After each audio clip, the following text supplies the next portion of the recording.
I never spoke about my money. Not because I didn't care, but because I needed to watch. Silence gave me clarity. When my mom died, I was 15. Cancer, fast, ruthless, unforgiving. One day she complained of a dull ache.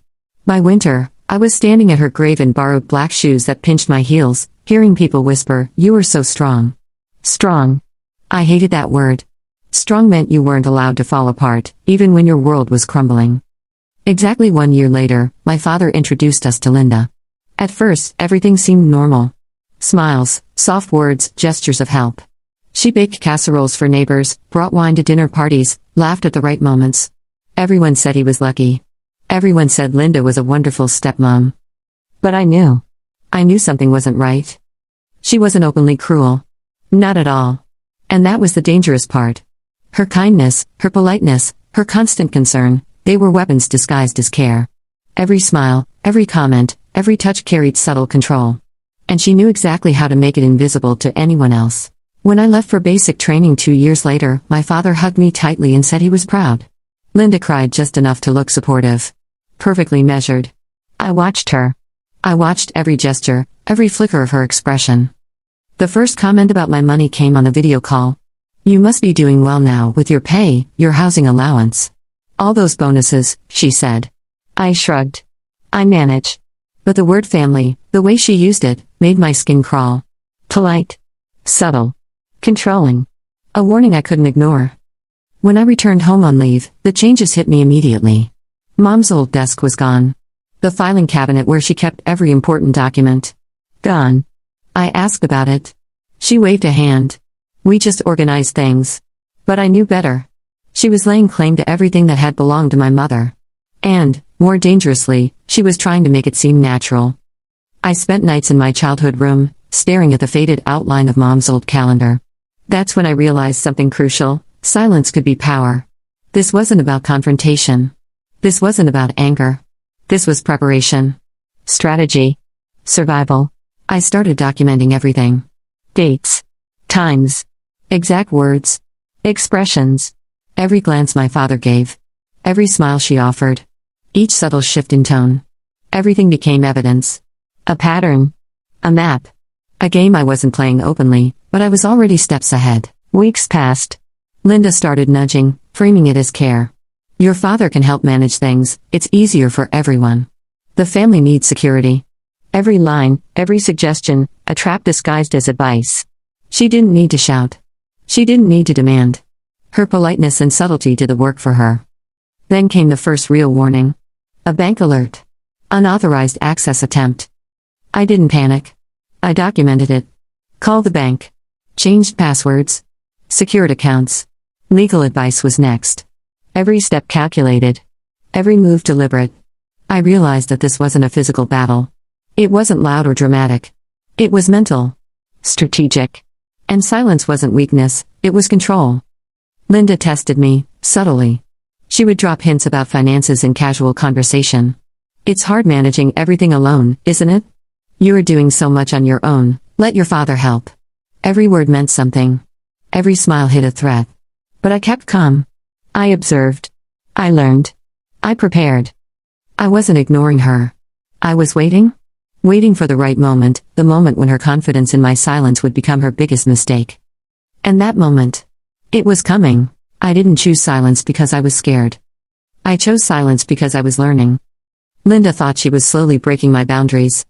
She thought I didn't notice. She thought my calm meant confusion. That my quiet meant weakness. And that was her biggest misunderstanding. After the bank alert, I stopped reacting emotionally. Instead, I became precise. Every account was separated. New email. New passwords.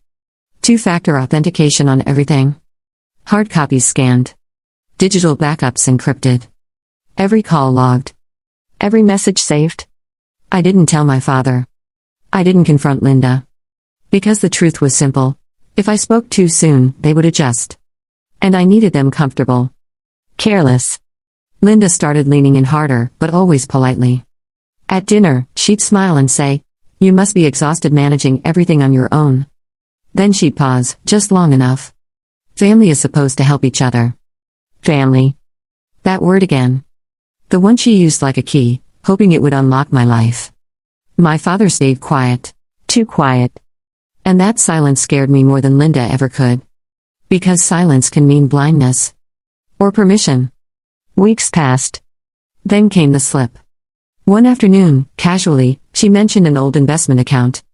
One I hadn't spoken about in years. One she should never have known existed. I didn't react. But inside, everything went cold. That was the moment I understood. She wasn't just curious anymore. She was searching. That night, I sat alone in my room, staring at my mother's photo. And something shifted. This wasn't about money. It was about control. Ownership. Power. Linda didn't want security. She wanted authority.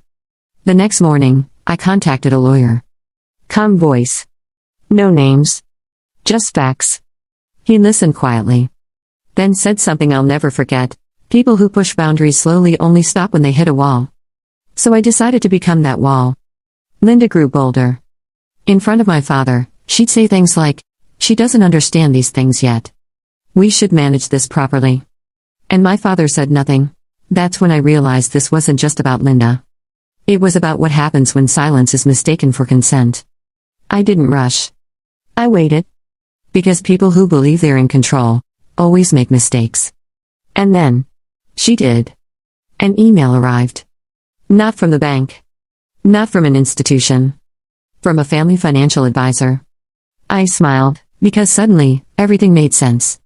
Linda had scheduled a meeting. Without asking me. About my finances. My future. My assets. She thought I'd panic. That I'd object. That I'd reveal myself too early.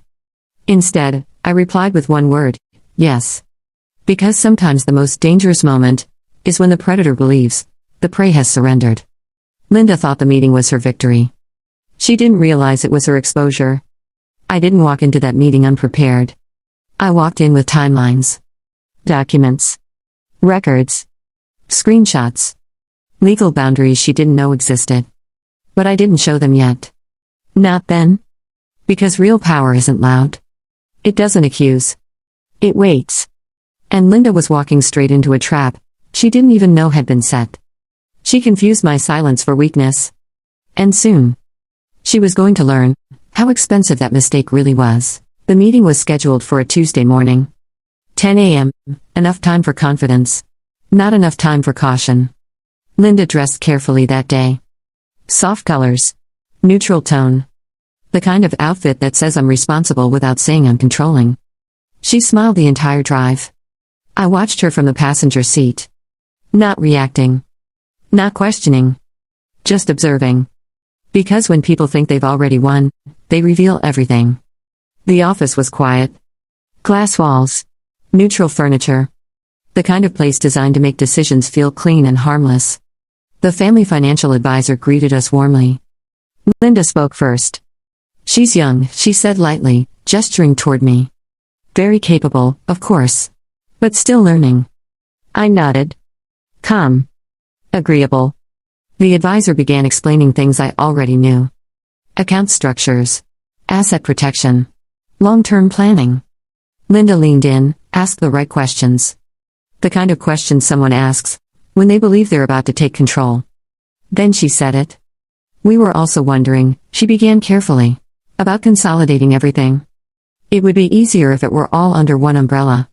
There it was. The real reason for this meeting. I waited. Counted my breaths. Let the silence stretch just long enough to feel uncomfortable. Then I spoke. I don't think that's necessary. Linda turned to me, surprised, but still smiling. Oh? Why not? I met her eyes. For the first time, I didn't look away. Because everything you're talking about, I said calmly, is already protected. The advisor looked between us. Linda's smile tightened, just slightly. What do you mean? She asked. I reached into my bag and placed a folder on the table. Not aggressively. Not dramatically. Just deliberately. Inside were documents. Legal boundaries. Account separations. Trust structures. Records of access attempts. Timelines. I didn't explain them. I didn't need to. The advisor's expression changed as he flipped through the pages. Professional curiosity turned into professional caution. Linda leaned forward. "What is this?" she asked. "Documentation," I said. "My documentation." Her smile was gone now. The advisor cleared his throat. "Some of these assets," he said slowly, "aren't eligible for consolidation without explicit authorization." Linda froze. Authorization she didn't have. I watched her process it, the realization. The sudden loss of control. She looked at my father. He looked back at her. Confused. Concerned. And for the first time, she didn't know what to say. The meeting ended politely. Too politely. No accusations. No raised voices. Just boundaries, suddenly visible. In the car ride home, Linda was silent. That silence felt different. Heavy. Unstable. At home, she finally spoke.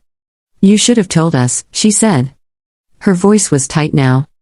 Not angry. Threatened. "Told you what?" I asked. "That you'd already made arrangements." I looked at her calmly. "I did. By making them." She stared at me like she was seeing me for the first time. Not as a quiet girl. Not as someone manageable. But as a problem. That night, my father knocked on my door. He asked questions. Real ones. And I answered, carefully. Not emotionally. With facts. I showed him the alerts. The access attempts. The patterns. He didn't defend her. He didn't accuse me. He just listened. And sometimes, listening is the beginning of everything falling apart. Linda changed after that. She became cautious. Measured. Too careful. Which told me everything I needed to know. Because when manipulators lose control, they don't stop wanting power. They just start looking for riskier ways to take it back. And that's when she made her final move. The warehouse. My father's old warehouse, the one no one talked about. The one filled with things my mother trusted me to protect. Linda found out about it. Not accidentally. Not innocently. She asked too many questions. Checked records she shouldn't have known existed. And one evening, casually, she said, "We should really see what's in there." I felt my pulse slow. Because that warehouse wasn't just storage. It was proof. History. Leverage. And now she wanted access. I smiled. And said, "Sure." Because the moment she stepped inside that warehouse was the moment the game would finally end. The warehouse stood at the edge of town, quiet and forgotten. A place most people drove past without ever wondering what was inside. Linda, however, was curious.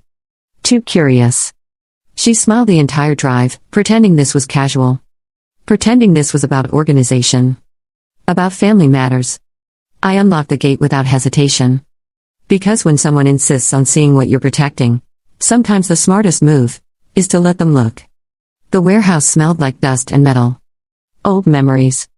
Locked time. My father walked in slowly. Linda followed, eyes scanning every corner like she already owned the place. "So," she said lightly, "what's so important in here?" I didn't answer right away. I walked past them, toward the back office. A small room. One desk. One filing cabinet. One locked safe. "This," I said calmly, "is where my mother kept the truth." Linda laughed softly. "Oh honey. This isn't necessary." I opened the filing cabinet. Inside were documents she had never seen before. Property records. Trust agreements. Legal letters. My father stepped closer. "What is all this?" he asked. I handed him a folder. "Mom prepared these before she died," I said. "She didn't tell everyone. She told me." Linda's smile disappeared. The folder detailed everything. The warehouse ownership. The assets inside. And one final clause. In the event of interference, coercion, or unauthorized financial control, all authority would immediately transfer away from the household. Linda's breathing changed. She tried to speak. Nothing came out. Then she tried again. "This is ridiculous," she said sharply. "She's manipulating you." I didn't raise my voice. "She protected me," I replied. My father read in silence. Page after page. And then he sat down. He looked older suddenly. Smaller. "You tried to take control," he said to Linda quietly. She turned to him, panicked now. I was just helping. No, he said. You were taking. That was the moment she realized there was no room left to twist the story. The safe clicked open. Inside were recordings, emails, printed bank alerts, legal timestamps. Everything. Linda stepped back. I didn't know, she whispered. I closed the safe. You knew enough, I said. We didn't yell. We didn't fight. We didn't need to, because the truth was already louder than her voice. That evening, Linda packed a bag. No screaming. No dramatic exit. Just the sound of a zipper, and a door closing behind her. My father didn't stop her. Weeks passed. The house felt lighter. Quieter. My father apologized once. Not with words. With effort. We didn't rebuild everything overnight. But trust. Slowly. Returned. On Mother's Day, I visited my mom's grave. I placed flowers down gently. And later that afternoon, I left a small gift at the door of the place Linda was staying. Nothing expensive. Nothing emotional. Just a card. It read, You taught me something important. Silence isn't weakness. It's awareness. I never expected a response. And I never got one. Because revenge doesn't always look like destruction. Sometimes. It looks like boundaries. Protection. And walking away stronger than you arrived. Linda thought my silence meant surrender. She was wrong. It was strategy. And it cost her everything she tried to take.